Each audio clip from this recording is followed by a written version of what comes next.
Okay, तो पिछले lecture पे हम लोगों ने क्वेश्चन नंबर 21 तक डिस्कस किया था। ठीक है, ये वाला क्वेश्चन तक हमने पढ़ लिया था। Now let's move forward.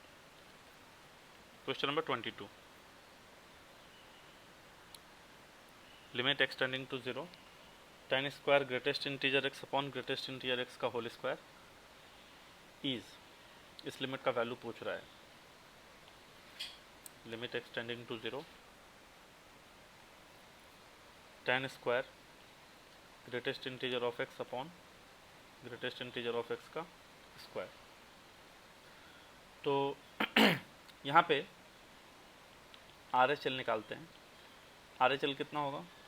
Limit h tending to 0 f 0 plus h होगा।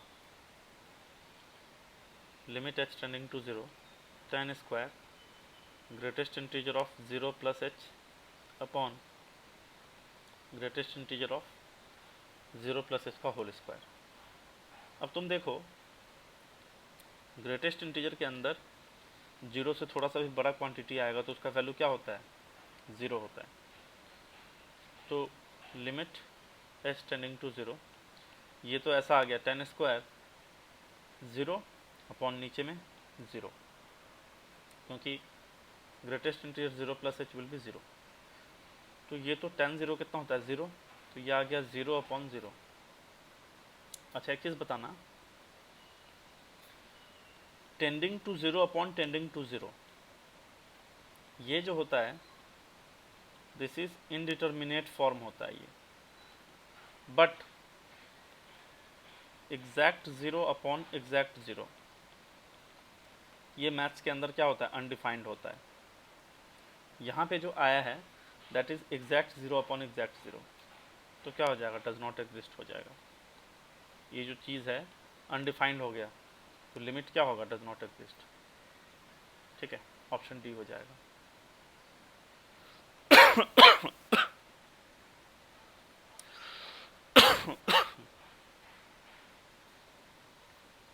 फिर क्वेश्चन नंबर 23 क्या है? Limit extending to 1 plus, limit extending to 1 plus log √2, और ये है √2x, इसकी power 1 upon fractional part of x है। अच्छा, 1 प्लस का मतलब क्या है? ये है RHL at x is equal to 1। x is equal to 1 पे RHL निकालना है। कितना हो जाएगा? लिमिट h टेंडिंग टू 0, जहाँ जहाँ x है वहाँ पे 1 प्लस h डाल देंगे, तो ये होगा limit h tending to 0 log √2 into 1 plus h, और इस पूरे की पावर में 1 upon fractional part of 1 plus h हो जाएगा। अब तुम्हें पता होना चाहिए fractional part of x plus minus any integer वो कितना होता है? फ्रैक्शनल पार्ट ऑफ x ही होता है। तो fractional part of h plus 1 ये कितना हो जाएगा? सीधा सीधा फ्रैक्शनल पार्ट ऑफ h हो जाएगा। तो ये हो गया लिमिट h टेंडिंग टू 0। इसमें ये कितना है? ये है √2 प्लस √2h, या फिर रुको, इसको ऐसे करो, log a इंटू बी लगाओ। log a इंटू बी कितना होगा? log a plus log b, तो ये होगा log √2 plus log 1 plus h √2, और इस पूरे पावर कितना है? 1 upon fractional part of h। ये हो जाएगा limit h tending to 0 log √2 1 होगा plus log 1 plus h base √2, और पावर 1 अपॉन h हो जाएगा। अच्छा, 1 अपॉन h क्यों हो गया? क्योंकि फ्रैक्शनल पार्ट ऑफ x का वैल्यू कितना होता है? x होता है, अगर x तुम्हारा 0 और 1 के बीच में होता है। तो ये जो h है वो तो 0 से जस्ट बड़ा क्वांटिटी है, थोड़ा सा बड़ा है, तो इसीलिए fractional part of h will be h। इस लिमिट का फॉर्म क्या है? 1 टू द पावर इन्फिनिटी का फॉर्म है। देख लो, 1 to the power infinity, h अगर 0 को जाएगा तो log का वैल्यू 0 को जाएगा, और 1 अपॉन h इन्फिनिटी को जाएगा।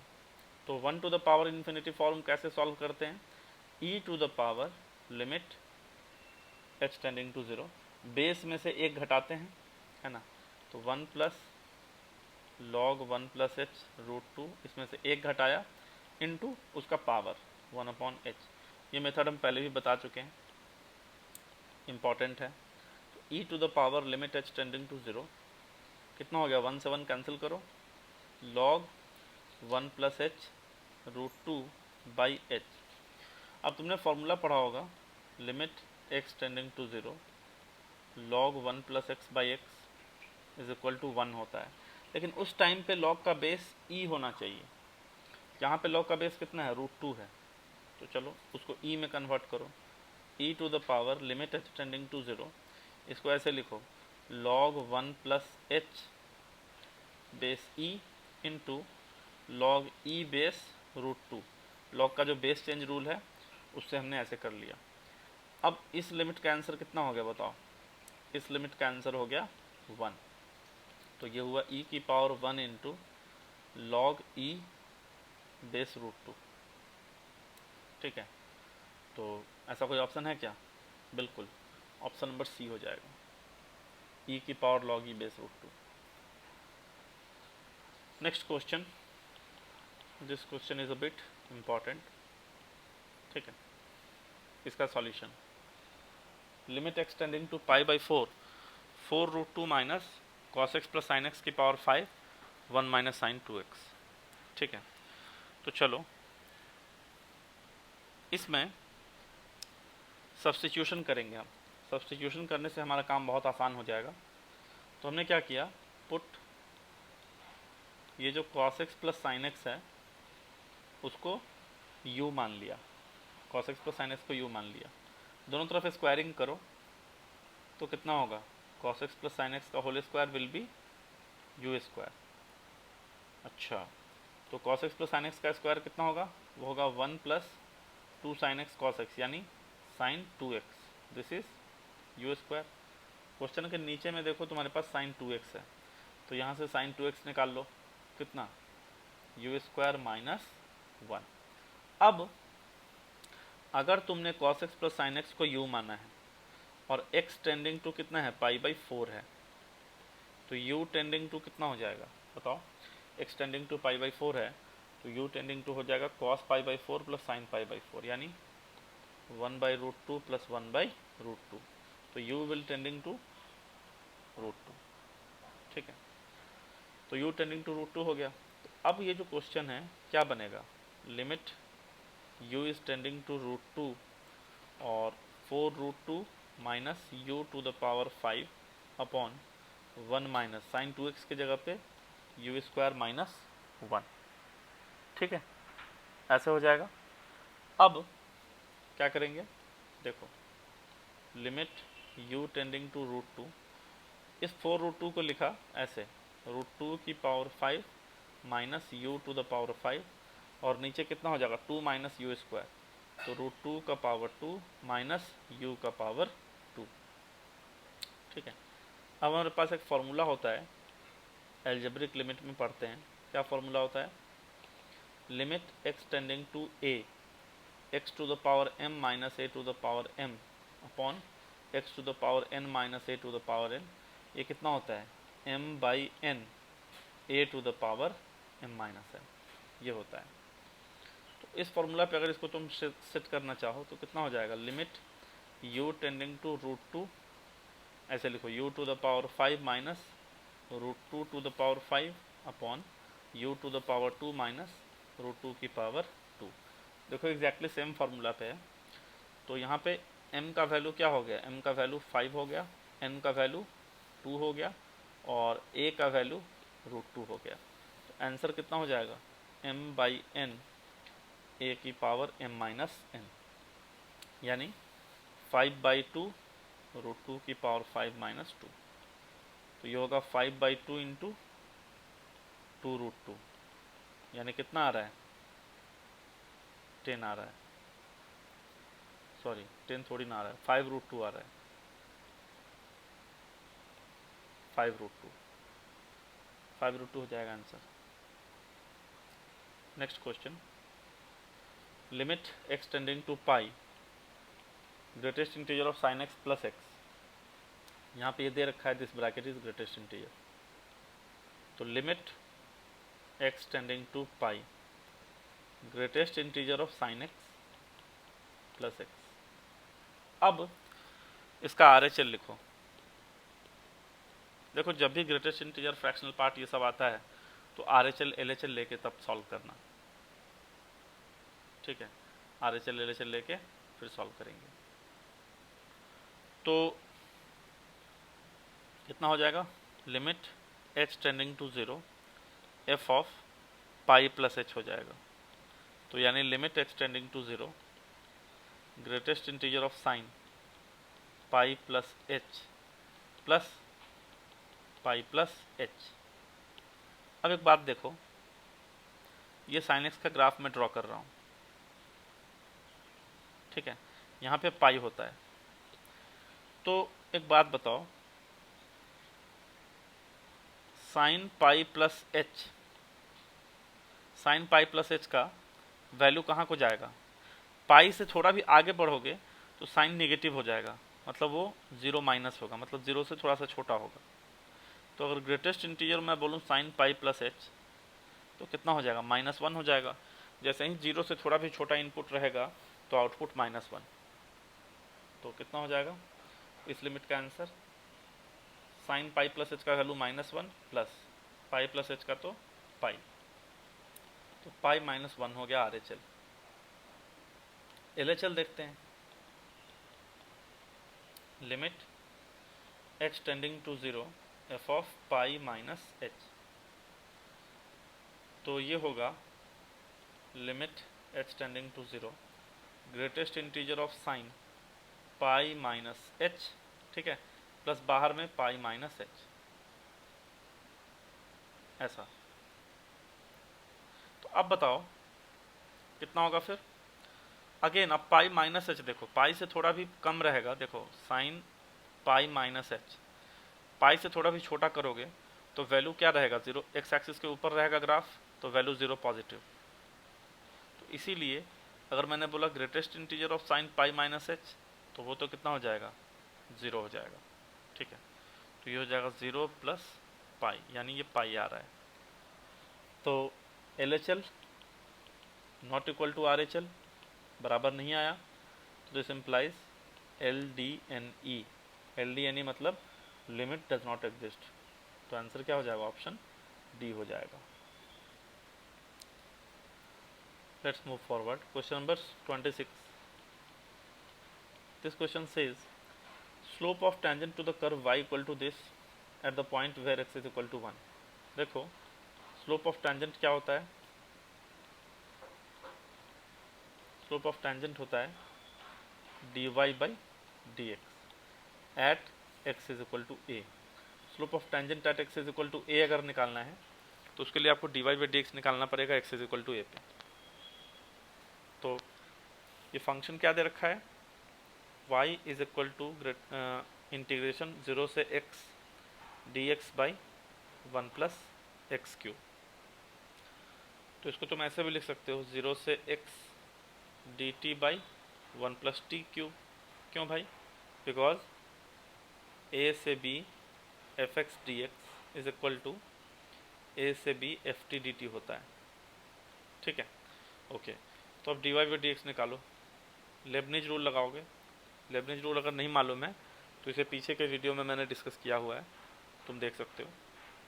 कितना हो जाएगा, पहले अपर लिमिट डालो, तो 1 by 1 plus x cube into upper limit का डिफ्रेंसिएशन माइनस लोअर लिमिट तो 0 है तो उसका आंसर भी 0 हो जाएगा। तो basically D Y by D X का वैल्यू कितना आ रहा है, 1/1 प्लस एक्स क्यूब आ रहा है। तो x इज इक्वल टू 1 पे बोला है स्लोप ऑफ टेंजेंट, तो मैंने बोला slope of tangent at x is equal to 1, वो क्या होगा, वो होगा D Y by D X at X is equal to 1। तो 1/1 प्लस 1 का क्यूब यानी 1/2 हो जाएगा, ठीक है। तो ऑप्शन क्या हो जाएगा इसमें, 1/2 हो जाएगा। Next question, question number 27। Slope of tangent to a curve y equal to F x at x comma f x is 2x+1। Slope of tangent दे दिया। If the curve passes through the point 1, 2, then the area of the region bounded by curve x axis and the line x is equal to 1. This question is important. Slope of tangent कितना दिया है x, fx पे। x, fx मतलब x, y मतलब general point है ना, general point on y equal to F X. Slope of tangent दिया है 2x+1। मैंने अभी भी पढ़ाया है स्लोप ऑफ टेंजेंट कितना होगा, dy/dx होगा। कितना दे रखा है, 2x+1 दे रखा है। ठीक है, तो चलो इसको सॉल्व करते हैं। डिफरेंशियल इक्वेशन है ये, dy equal to 2x+1 into D X. दोनों तरफ इंटीग्रेशन कर लेते हैं। तो dy का इंटीग्रेशन y integration 2x dx plus integration 1 dx। तो y इक्वल टू कितना हो जाएगा, x² plus x plus constant c। अब ये कांस्टेंट कैसे निकालेंगे, उसके लिए बोला है if the curve passes through the point 1, 2। तो है ना, लिखा हमने कर्व पासेस थ्रू 1, 2। इसका मतलब ये है कि at x is equal to 1 y equal to कितना हो जाएगा, 2 हो जाएगा। तो इसमें डालो at x is equal to 1 y equal to 2 होगा। तो रखो x इज इक्वल टू 1, तो 2 इक्वल टू 1 प्लस 1 प्लस सी। यहाँ से c तुम्हारा कितना आ रहा है, 0 आ रहा है। तो y हो गया x² प्लस एक्स, यानी x इंटू एक्स प्लस 1। अब क्या बोला है, area of the region bounded by curve x axis and the line x is equal to 1। तो एरिया निकालना है, उसके लिए ग्राफ ड्रॉ करते हैं कर्व का।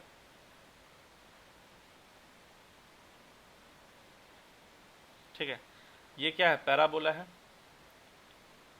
इसका रूट्स कितना है, -1 एंड 0।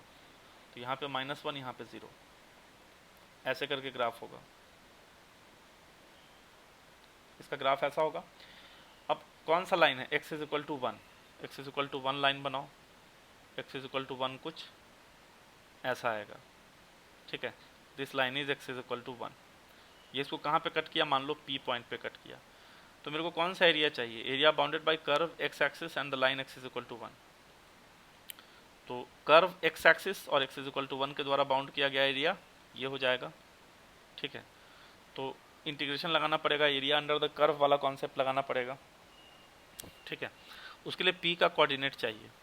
तो उसके लिए क्या करो, इसमें x इज इक्वल टू 1 डालो, तो y का वैल्यू कितना हो जाएगा, 2 हो जाएगा। तो P का कोऑर्डिनेट हो गया 1, 2। वैसे तो y कोऑर्डिनेट मुझे ज़रूरत नहीं भी था। चलो, तो आंसर क्या होगा, होगा इंटीग्रेशन 0 से 1, ठीक है, y from curve dx। Area हो जाएगा। कहाँ से लिखा हमने ये formula, area under the curve chapter से। तो 0 से 1 y फ्रॉम कर्व कितना होगा, x² प्लस एक्स dx। कितना हो जाएगा ये, इस इंटीग्रेशन का वैल्यू आएगा x² dx 0 से 1 प्लस x dx 0 से 1। यह आ जाएगा 1/3 प्लस 1/2, 5/6 स्क्वायर यूनिट्स आ जाएगा। ठीक है, आंसर क्या हो जाएगा, ऑप्शन ए हो जाएगा। Next question, difference between the greatest and least values of the function this. Okay, function दे रखा है 0 से x at² plus 1 plus cos t into d t. यहाँ पे a पॉजिटिव है और x का वैल्यू जो है क्लोज इंटरवल में 2 से 3 तक लेना है। तो ग्रेटेस्ट एंड लीस्ट वैल्यूज का डिफरेंस पूछ रहा है, यानी f(x) का मैक्सिमम वैल्यू माइनस f(x) का मिनिमम वैल्यू मेरे से ये पूछ रहा है। कैसे निकालेंगे, उसके लिए चलो फंक्शन का डेरिवेटिव निकालो, पहले f' निकालो। इंक्रीजिंग डिक्रीजिंग नेचर देखेंगे, वहाँ से डिसाइड करेंगे। तो अगेन लेबनिज रूल लगेगा। तो देख सकते हो लेबनिज रूल बहुत इंपॉर्टेंट है, मैक्सिमम क्वेश्चंस में यूज़ हो रहा है। तो कितना होगा upper limit ax² plus 1 plus cos x into 1 minus 0। तो एफ डैश एक्स का वैल्यू कितना हो गया, वो हो गया ax² plus 1 plus cos x. अब तुम मुझे एक बात बताओ, ये ax² तो क्या हो जाएगा, पॉजिटिव हो जाएगा, बिकॉज a इज पॉजिटिव और x² पॉजिटिव होता है। सिमिलरली ये 1 प्लस कॉस एक्स भी क्या हो जाएगा, ग्रेटर इक्वल टू 0 हो जाएगा, क्योंकि कॉस एक्स का चाहे जो भी वैल्यू हो -1 से 1 के बाहर नहीं जा सकता। तो ओवरऑल है ना, इससे क्या पता चला, ओवरऑल एफ डैश एक्स कैसा फंक्शन है, increasing, f dash x positive है। This implies f x is strictly increasing function, strictly increasing function है। अच्छा, स्ट्रिक्टली इंक्रीजिंग फंक्शन का एक खास बात ये होता है कि वो ग्राफ उसका ऐसे ऊपर की तरफ जाता है। तो यहाँ पे अगर a है, यहाँ पे अगर b है, तो ऑफ कोर्स b पे क्या मिलेगा, उसका वैल्यू मैक्सिमम मिलेगा, और a पे क्या मिलेगा, उसका वैल्यू मिनिमम मिलेगा। इंक्रीजिंग फंक्शन की बात हो रही है। डिक्रीजिंग में ठीक इसका उल्टा होगा। अब यहाँ पे x कहाँ से कहाँ तक है, 2 से 3, तो बताओ एफ एक्स का मैक्सिमम वैल्यू कितना हो जाएगा, इंटीग्रेशन एफ एक्स का मैक्सिमम वैल्यू कहाँ पे मिलेगा, 3 पे मिलेगा। वो होगा 0 से 3 at² plus 1 plus cos T D T. इसको सॉल्व करो अगर, तो कितना आएगा, a/3 27 प्लस 3 और इंटीग्रेशन ऑफ कॉस एक्स कितना होता है, साइन एक्स प्लस साइन 3, ऐसा आ जाएगा।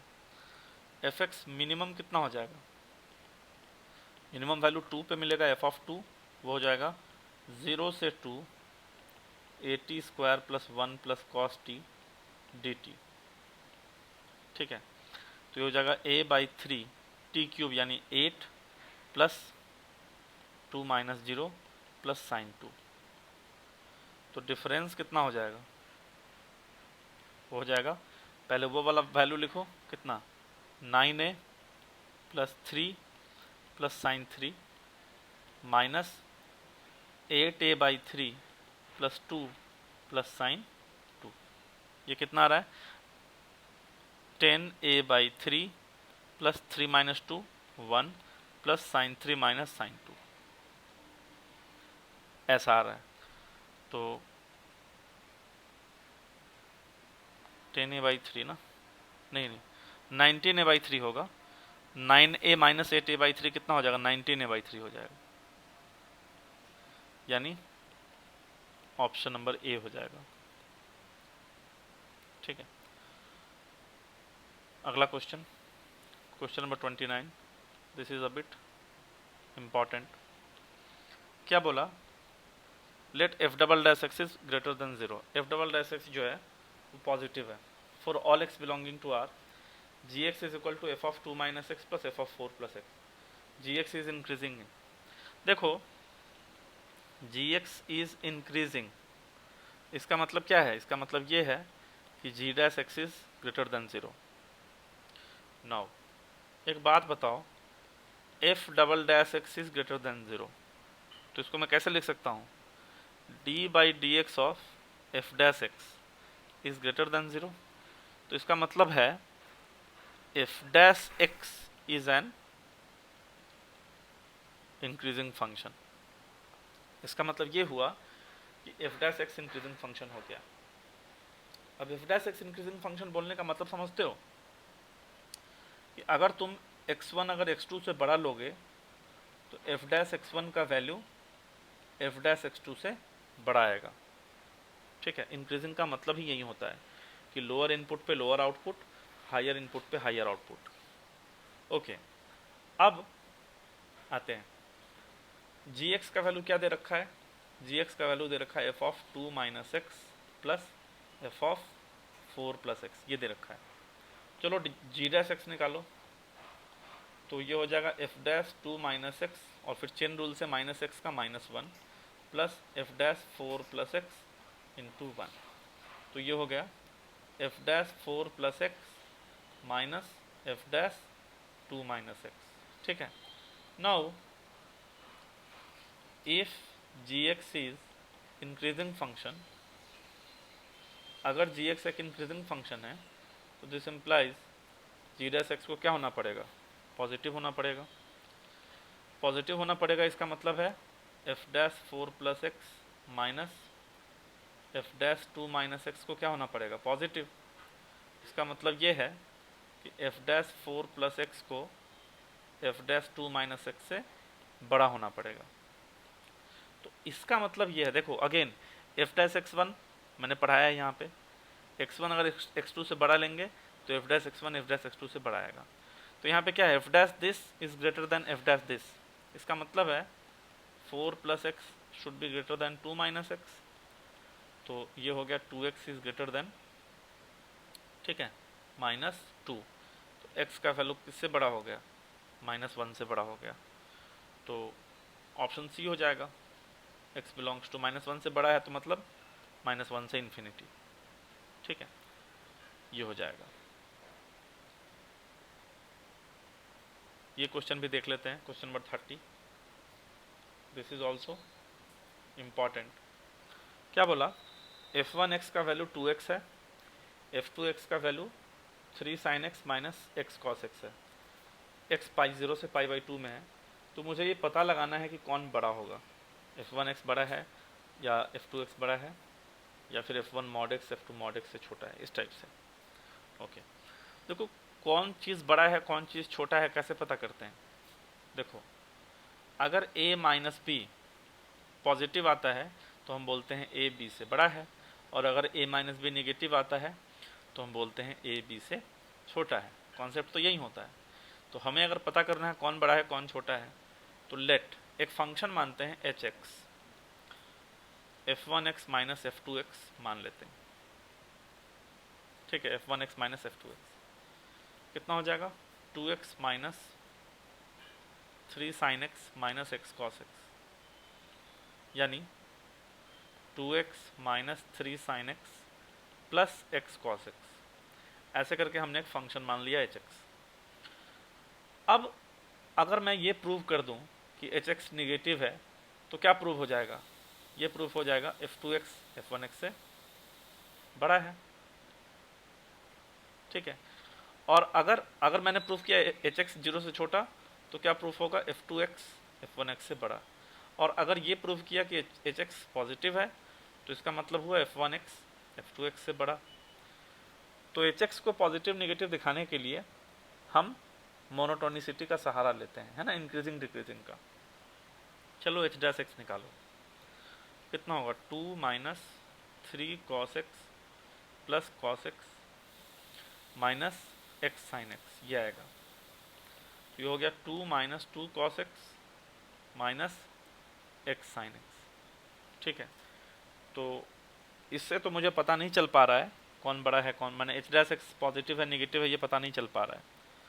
तो हम क्या करते हैं, एक बार और डेरिवेटिव निकालते हैं। तो एच डबल डैश एक्स निकाला तो वो होगा माइनस 2 साइन एक्स हो जाएगा plus 2 sine x minus x cos x और माइनस साइन एक्स, ऐसा हो जाएगा। तो ये हो गया 2 sine x minus sine x, यानी sine x minus x cos x. तो इसमें से अगर तुमने कॉस एक्स कॉमन ले लिया तो ये आ जाएगा टेन एक्स माइनस एक्स। अब देखो ये जो कॉस एक्स है ये पॉजिटिव होगा, क्यों, क्योंकि x बिलोंग करता है 0 से पाई बाई 2 में, ठीक है, क्वेश्चन में दे रखा है।